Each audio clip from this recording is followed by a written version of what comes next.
What's up everyone? Welcome back to the channel. Ian here. Today we are talking about part 1 of our series, how to improve getting your knee over your toes. In other words, improving the way that your ankle can dorsiflex.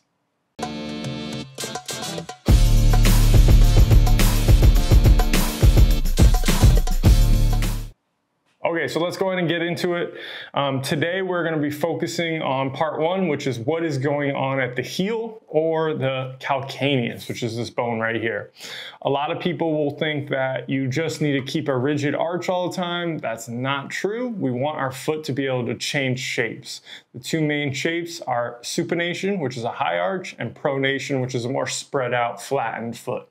So when we're thinking about focusing on the heel from the back side, if my shin angle is over my heel or I have a more vertical shin, I'm going to go ahead and have a kind of taller Achilles, if you want to think about it like that. And I'm also going to have more weight on the outside of the heel.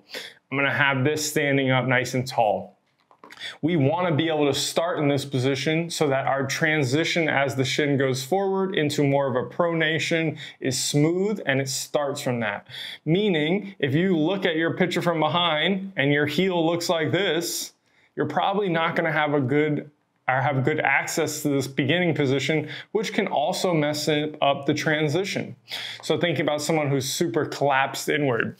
Now, when we do bring our shin forward, again, focusing on what's happening at the heel, we have that slight transition of weight from the outside of the heel to the inside of the heel. So as the shin comes forward, we're going to have a plantar flexion or a tipping backwards. From this view, it's a little easier to see. You're going to see that this tips backwards. It's possible for it to tip backward and us to get a little bit of weight on the inside of the heel without this happening.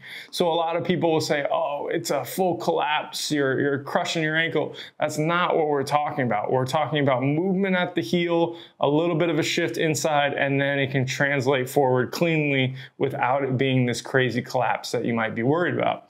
Now, with that, it's really easy for people to be so rigid here in the arch that they don't let that movement happen, and they often get stuck in the front of the ankle and put a band on it. But what we've done is created our class Hello Heel, which is in our EVM. We also, if you're a coach or a trainer, we have our whole entire mini course on the foot and ankle, and we talk about all the different strategies of being able to get someone into that smooth transition so that can happen. That's what needs to happen at the heel. Make sure that that movement is there. You can assess it by having someone just face down on a table and see if you can even get the heel moving a little bit. And then working on weight-bearing exercises where we just think heel heavy can be a game changer. I know it seems that simple, but as you're bending your knee, stay heavy on your heel and allow yourself to get a little bit of weight on the inside of the heel as your knee goes forward. And that might just unlock your foot completely. Stay tuned for part 2. Enjoy the rest of your day. Let us know what questions you have. Don't forget to subscribe. We always want your feedback because it's what guides our next creation. Let us know what you want to see, and enjoy the rest of your day.